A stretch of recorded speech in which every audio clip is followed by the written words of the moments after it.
Alrighty, welcome back to Full Contact Fighter Radio with myself, Jeff Mazaris. We're joined now by Eddie Alvarez, who is the current Bellator lightweight champion. Mr. Alvarez, how are you today? I'm excellent, man. Excellent, Lounging in excellent. my living room, just taking a break. Well, you certainly do deserve a break. So, the last fight you had was against Pat Curran, who I think, is he the younger brother of Jeff Curran? I don't know. He's one of the Curran Nah, brothers. cousin. He's a cousin of Jeff Curran, and it was a back and well, it wasn't, but it was definitely a brawl you ended up winning. Talk about that fight and talk about your reflections on that fight. I went in with the intentions to finish. I wanted to be patient. I wanted to make sure I did everything and not get too wide and give up too much defensively. Mm-hmm. So I took my time. I believe at some points that I could have pushed a little harder to try to go for the finish, but I think going in, the game plan was just to be patient and to, let the finish come. And although it never came, I fought a good technical fight and dominated the whole. Yeah. And now they're running like a Bellator lightweight championship. And are you going to be fighting the winner of that championship? Yes, I will be. Yeah. So correct me. Who is still in the running in that lightweight championship? It'll be Mike Chandler and the guy Brazilian kid Patricky. Mm-hmm. And who is your pick to win the tournament? And what are your thoughts on facing that person? Keep my fingers crossed and hoping the Brazilian kid Patricky wins. He's exciting. Mm-hmm. A lot of people like watching him fight, Mm-hmm. and I think the style matchup for me and him would be great. Mm-hmm. I think that fight can't be boring. So I actually keep my fingers crossed and hope the guy Patricky wins. I think he offers the biggest weapons and the best competition for me. Mm-hmm, mm-hmm. And in terms of with the UFC purchasing Strikeforce, obviously you're happy in Bellator, right? Like they treat you well and everything's just couldn't be better there. Very well, yes. Yeah. But you're used to fighting guys like Tatsuya Kawajiri and these other cats over in Pride and Dream and whatever. And now you're in Bellator and Strikeforce got purchased by the UFC. So is there a fire within you to face other guys like Frankie Edgar, Gray Maynard, these guys, and beat the tar out of them as well? Yeah, there's a fire in me to get against some names. But I just have to be patient, man, and wait my turn, And I didn't get to where I am by trying to force things and trying to make things happen too fast. I took my time. I took everything one contract at a time, one fight at a time. So that's what I'm going to continue to do. And my turn will come. It's just right now I'm obligated to a contract. I'm gonna do what I can to make my boss and make my promotion happy, and then we'll see what happens. Yeah. But you've made a career out of collecting belts. You have the Bellator belt. Did you have the Dream belt or no? You were the semifinalist in Dream, right? Semi-finalist. Yeah. But the Bodog fight, you had the belt there, and then MFC, you had the belt there. So you've probably got, and you probably have even a few more belts than that. It's just ridiculous. I had a reality fighting belt, and I had a Bodog belt, MFC belt. Yeah. Hey, speaking of which, do you still have the Bodog belt, up on your mantle or tucked under your bed or something? Well, I have the MFC, before it became Bodog. I still have that. Yeah, cool. So, you must have watched the last Strikeforce, right, where Tatsuya Kawajiri got beat down by Melendez and Nick Diaz beat up, his opponent and stuff. First of all, what were your thoughts on seeing Gilbert Melendez just beat the absolute tar out of Tatsuya Kawajiri? I thought it was a dominant performance. I didn't think Kawajiri would show up. Mm-hmm. So it don't seem like any of the Japanese, the first time over in America, do well. So I didn't expect them to do super well. Mm-hmm. I was definitely the way Melendez was able to take him out the way he did. Mm-hmm. But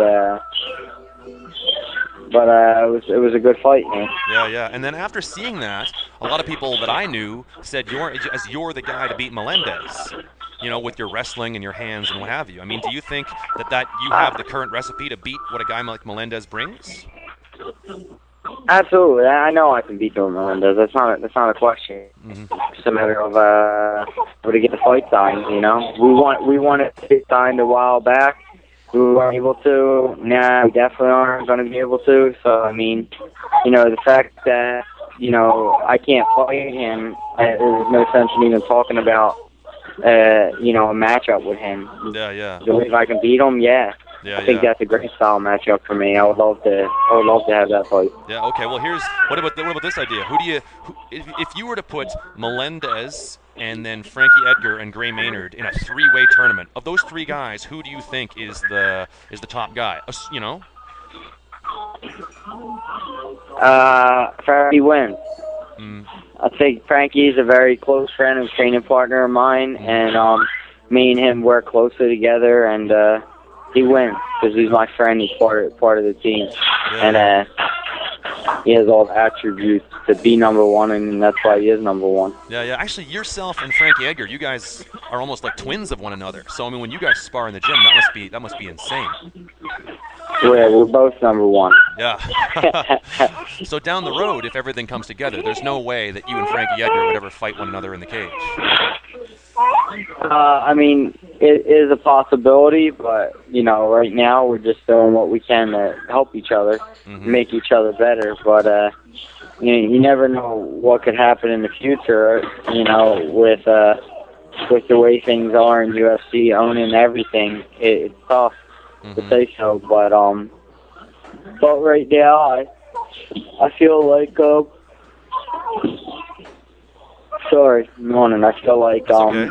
me and Frankie are doing everything to keep each other to solidify our spots with some of the top lightweights in the world. Yeah, yeah. So, I mean, he has the UFC belt, you have the Bellator belt, and then one of you will eventually fight Melendez and beat the hell out of him and put those rumors to rest. Yeah, someone got him up.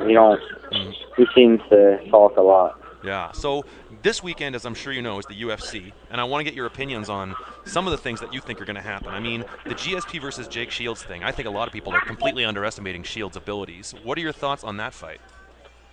I think Shields can very well win. I think you're right saying that people are underestimating him. They just don't know much about him. So they're saying, oh, he can't win.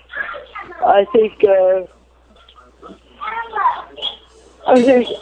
it's determined by whether Shields can get GSP down, and GSP has proven against some of the best wrestlers in the world that, he's a tough guy to take down and can't get him to the floor. So, that being said, I think the bad style matchup for Shields, just because I think Shields' biggest, the only way he's supposed to threat against GSP is a takedown, And because GSP is so strong at staying on the feet, I think that's where the fight's going to end up. Yeah. And with that being said, I feel like George's movement and his speed and athleticism will take over.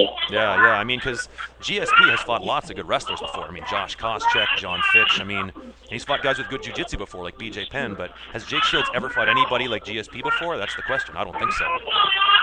No, I don't believe so either. Yeah, yeah. But then again, Jake Shields makes a career out of winning fights that I don't expect him to win. Like, I thought Dan Henderson was going to beat him up. I thought even Robbie Lawler was going to knock his head off. But Shields went through both of those guys. So a big question mark there.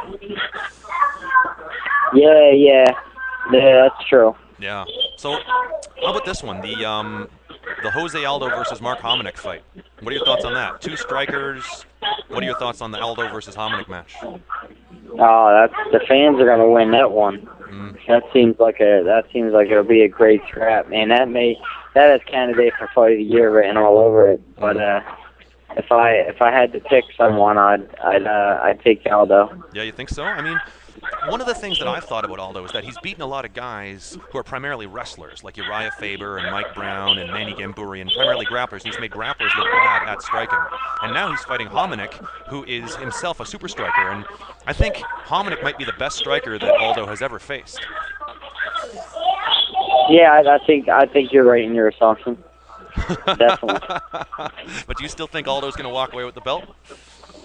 I believe so. Even though he has the home field advantage and everything like that, I don't feel like Aldo. I don't feel like Aldo, even though he was able to dominate, wrestlers. I don't feel like he's intimidated by the striking of Hominick. Okay. With MMA, I don't feel like I've seen so many people in MMA say, "Oh, he's a better striker, so if they stand, he'll win." That is so not true. I've seen a better striker get knocked out more than I've seen a better striker win in MMA. Yeah, no kidding. Reminds me of the Kevin Randleman knockout of Mirko Krokop. Everybody thought Krokop was gonna anyway, and then Randleman just floored. God! Yeah. You can go on for days naming the better striker who got knocked out by the guy who has no striking at all. It happens all the time. So that's just a game you play when you stand up with them 4-ounce gloves. Yeah. And you think that's why it is just the 4-ounce gloves? Anybody can get KO'd.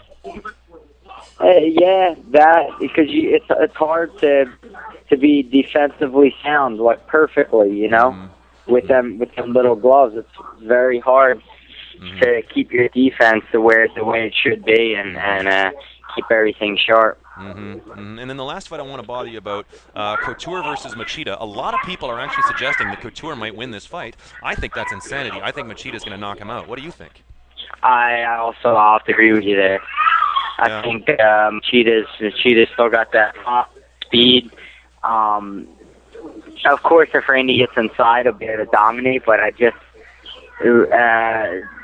like GSP, the Machida's made a career out of staying away and defending the takedown and keeping guys at bay. So I feel like he's going to do that with Randy, use his speed and play on the outside and then catch him with a big one at some point in the match. Yeah, I agree. So let's get back to talking about you. So how much laying around time do you have before fans get to see you back in the Bellator ring again?